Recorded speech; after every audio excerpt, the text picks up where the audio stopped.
Welcome to the Skin You're In podcast, where we create a space to learn about health and social injustices rooted in racism. Through in-depth conversations with experts and everyday people, we explore the issues, potential solutions, and the effects those injustices have on individuals, families, and communities.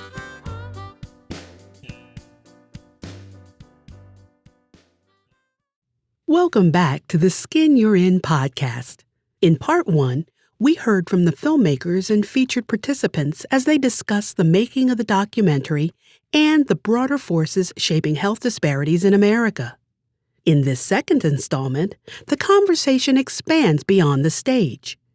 Panelists and audience members offer their own perspectives, highlighting the importance of community dialogue, shared experience, and sustained engagement in advancing better health outcomes for all. Here is part two of our live discussion from Montgomery, Alabama. T-Mac, I want you to explain, because we saw one side of you in this docuseries. But explain what you are doing now, all of these years later, to better your community. Yeah, so right now, in Brownsville, I'm big on if you wasn't a certain age or like a certain, because a lot of people was playing follow the leader. I played follow the leader, but everybody's not going to be as fortunate enough to run into Dr. Uvis and the likes of these people. You know what I mean? So, that's my main thing. At a certain age, you have nothing to do with nothing. Them pools and stuff that he's saying that we can't access, that's just us. Y'all don't have to follow that. They all pools. There are certain things, like some of them things just happen to be on the other side. The juice bar might be over there, but the pool might be over. You know what? I don't know what we gonna do, but let's just start right here. You gotta start somewhere. 16 and under, y'all could do whatever in Brownsville. So you're working with kids 16 and under right now. I speak to people on both of them sides. Like, I speak to people from the so-called enemies or the so-called other neighborhoods, and we came to an agreement that, if you're a certain age, So you basically targeting the youth. Targeting the youth. All right, well, keep doing that because we need that. He's good. He's being modest. What he's being modest? Go ahead. What he is doing is basically he's one of the leaders ending the gang wars in Brownsville, which is going to dramatically reduce the amount of community violence, and that is one of the solutions to making Brownsville a healthier community. Okay, good. That's what he's doing. Hey, Alejandro, I want to come to you after we get this question about how you can give people information about telling their own stories. Because I think that's important, that we get more of these stories out there because they're happening in every city and town across this country. Your name, who you represent, or where you're from? So, can y'all hear me? Yes. Okay. So my name is Nichelle Wilson. I'm originally from Bridgeport, Connecticut. So I was like, okay. Bridgeport? Okay, I know Bridgeport well. Okay. And then I moved to Toledo, Ohio. And currently I'm pursuing my master's in public health at Vanderbilt University. And I'm studying health policy. And so what I wanted to say, not really a question, well, it's a combination of both. This series to me was very inspiring and very heartfelt. Growing up, I went through some of these things where I was seeing how people were mistreated within my communities. Both of my parents came from Jamaica, so I'm the first one in the United States. So with that being said, there's a lot of pressure and a lot of, all comes with that. And also I have a younger brother, he's 14, and the things that you guys were talking about in the documentary is the things that he's currently going through in Toledo, Ohio. Toledo has a 70% higher crime rate than all of the United States. And so these fears and we're talking about the high cortisol levels and all of that, I think that's something I deal with every single day. And I think that, this is very powerful, and I think it's something that needs to be shown to the youth within schools. And then I guess my next question is, you said to kind of combat these issues, because that's what I'm going to school for, to combat these issues. Because we know the issues, right? We need to figure out the solutions. So I'm trying to be a hospital administrator, go into policy. What are some strategies that you have for me as a young Black woman who's trying to combat the issues of health inequities and disparities in the United States? Mr. Researcher? Me? Yeah, you. Me. Do the best you can to raise healthy Black children who become a part of the solution. That's one thing I would say. And in your career, use your position in every way that you can. Use your position to advance this agenda. there are ways to do it. And so many of us get into these positions and they don't use their position in that way. That's what I would admonish you to do. I've been to Bridgeport, I've been to Toledo, and I've been to Nashville, and there's a Brownsville in all three of those cities. I know that. I've seen the Brownsville in Bridgeport, I've seen the Brownsville in Toledo, and the one in Nashville. And so these communities are everywhere. There's an opportunity for everyone in this room to find a community that they can have an impact in, whether it's the community they grew up in or not. So use whatever assets you have. As you become a hospital administrator, you're going to have a lot of opportunities to have an impact in a role as a hospital administrator. Take those opportunities, use them, and also bring somebody along. You need to be thinking about, well, who is the person who's going to come behind me? Who are the two people that are going to replace me? Right? That's how you multiply. So for everyone, everything, you need to be building two other people up behind you so that you can begin to grow that pie and make it an even larger group of people who are making a difference. So that's what I would tell you to do. Good. And keep doing it. Thank you. All right. And I'm going to come to you, Alejandro, but I want to point this out because when you were talking about Brownsville, you did admit whether it was in 1990 or current day, there are issues with young men being violent, unfortunately, right. And we can change some of those things. But I also like to point out to people, because as a newsman, I'm always doing the negative story. I'm doing the shootings. But across the country, crime is going down. So I want people to understand that in many places, crime is going down. Maybe not every single city, but just for instance, in the city we're in right now, according to officials here in Montgomery, violent crime is down 28% for the first half of this year. Non-fatal shooting incidents down 22%, homicides down 12%. I know they had a horrible incident a few weeks ago, but those are numbers that are here. New York City, 1 month left for this year, murders and shooting incidents are down by 20%. Atlanta, homicides down 26% for the first half of the year. New Orleans, by the end of November, murders down 11%, fatal shootings is down nearly 30%, non-fatal shootings down 7%. I give you those stats because sometimes when we do these stories, it seems like it's all just doom and gloom and we're just killing each other. The numbers are getting better, but we have to continue to work on all of these points getting to a better place, whether it's the health or the violence. Alejandro, there's so many people who want to tell their stories, whether it's in Watts, Detroit, Atlanta, Birmingham. How can they do it? The quickest way is pick up a camera and shoot. Pick up a camera and shoot. That's it. That's it. He's behind the camera, you can tell. He doesn't like to speak a lot. I'm trying to pull it out of him. Yeah. But I mean, but we also know a lot of people are just using their cell phones or whatever. They can tell stories that way. Am I correct? You're right. They can tell a story, pick up a paintbrush if you paint. If you take the photos and tell the stories that way. Mm-hmm. Yeah. And if you want to tell the story, you can do it. You can do it. You can do it. And you started with them, what, 11, 12, 13 years ago, maybe longer? Probably longer. Probably. He's like, probably, I'm not telling. I mean, I'm just amazed because whenever I was talking with them, your name always came up. They're like, Alejandro. So I know you're a force behind the camera, but you know, he's an artist, so he's quiet. Go ahead, your name, where you're from, who you're representing. And then I'm coming to you on this side. I'm an artist and I'm not quiet. So I want to talk about therapy, all right?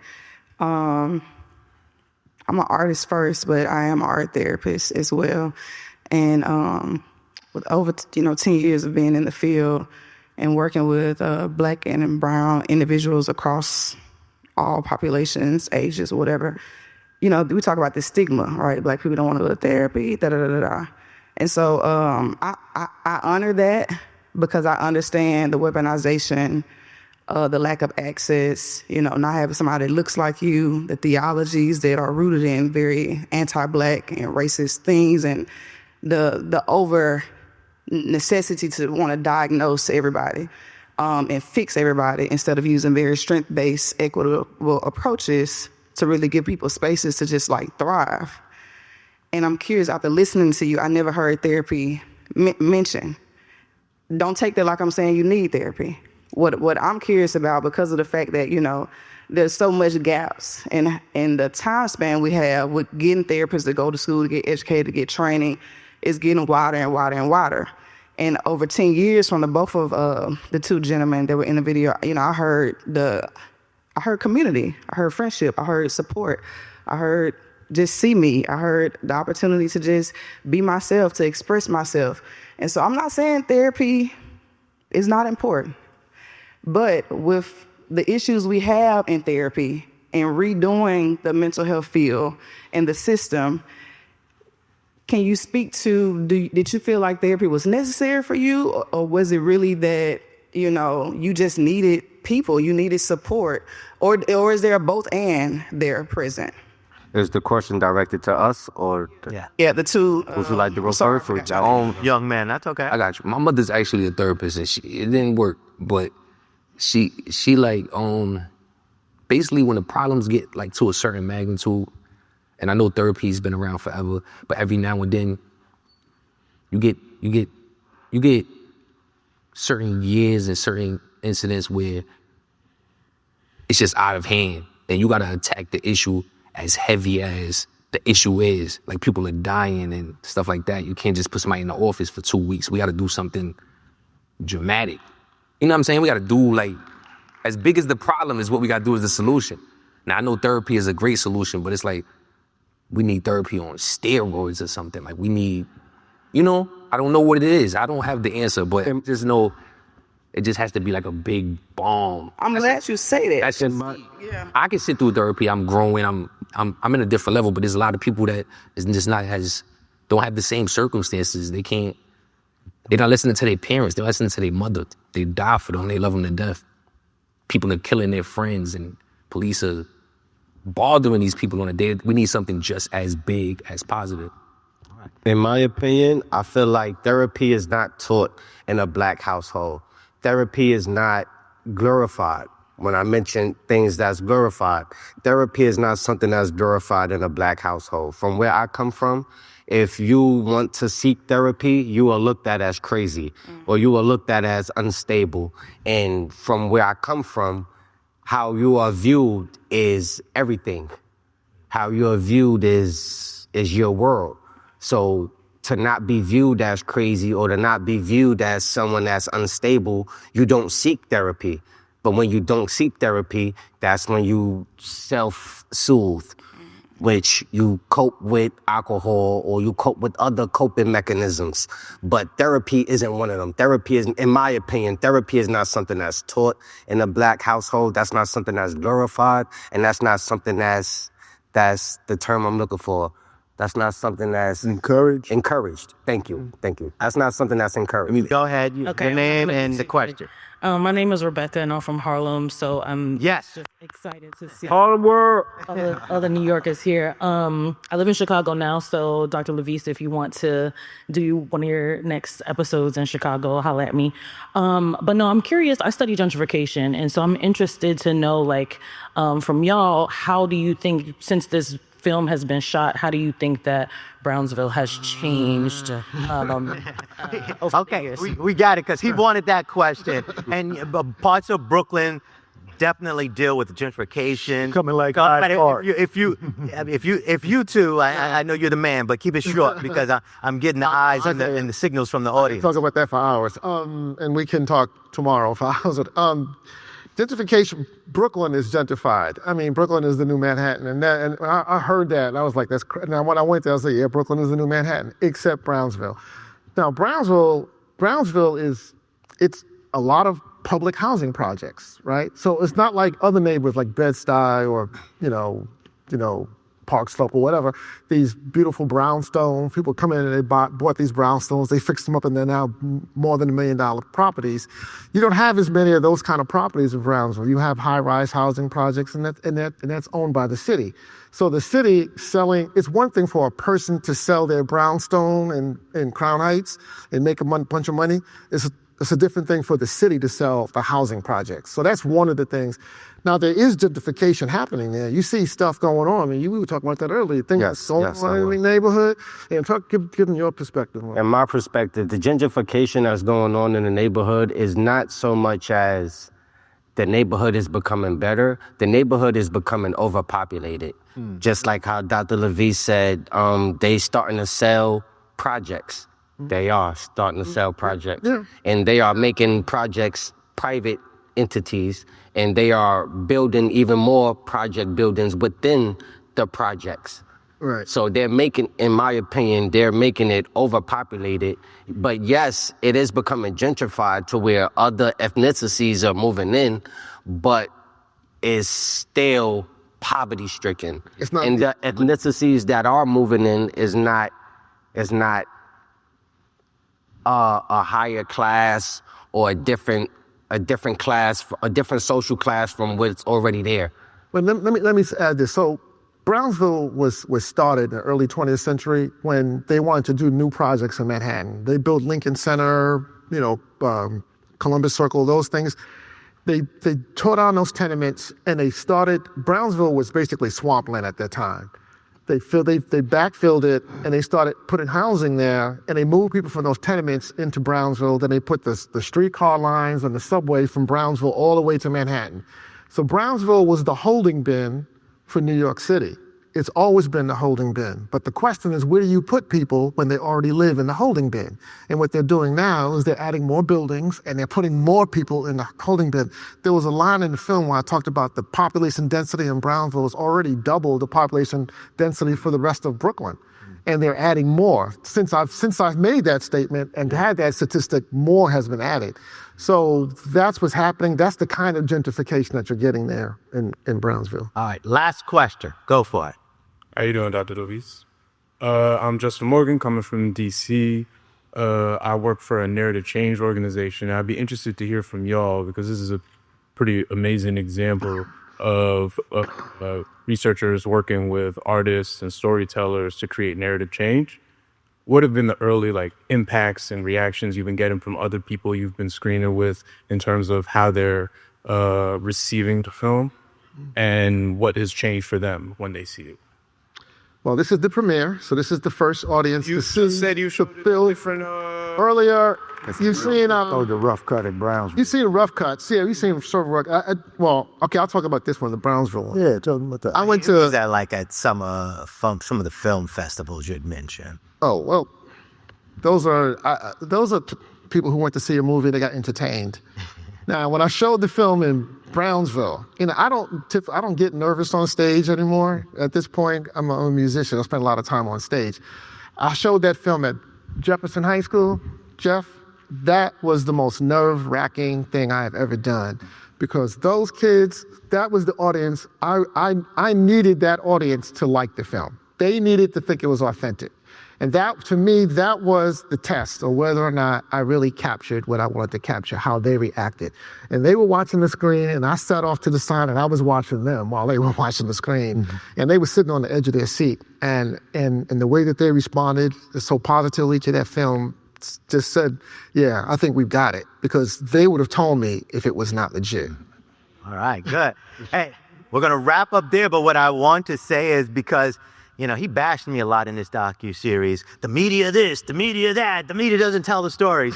So what I want you to do, and I encourage people to do this with me all the time. You can follow me on social media, all social media at Dean Meminger.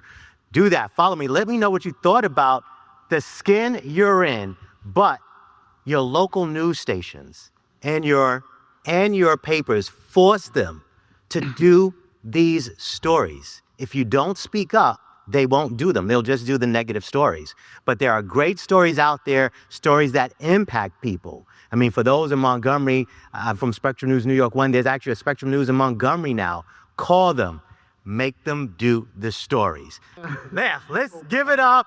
Will and Thomas Levis. Alejandro Aringo. And I want to give it up for these two men. You see how they have grown over the 10 years. Tevon Robinson, T-Mac, and Scheron Bryant Jr. Give it up for them. Thank Impact Montgomery Performing Arts Center for having us. What did I say? Say it with me. The skin you're in. The skin you're in.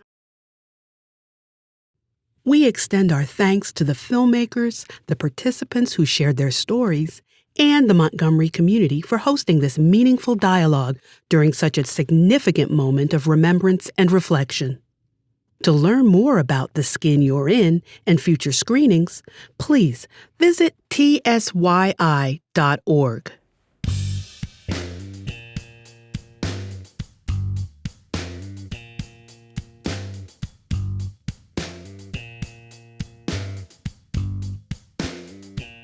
Thank you for joining us for this episode of The Skin You're In. Be sure to visit our websites, tsyi.org and partnersforhealthequity.org. That's partners, the number 4, healthequity.org. Follow us on your favorite social media platforms and be sure to subscribe wherever you enjoy your podcasts. This podcast is brought to you by Partners for Advancing Health Equity, which is led by Tulane University's Celia Scott Weatherhead School of Public Health and Tropical Medicine. It's part of the Tulane Health Equity Institute and is supported by a grant from the Robert Wood Johnson Foundation. Until next time.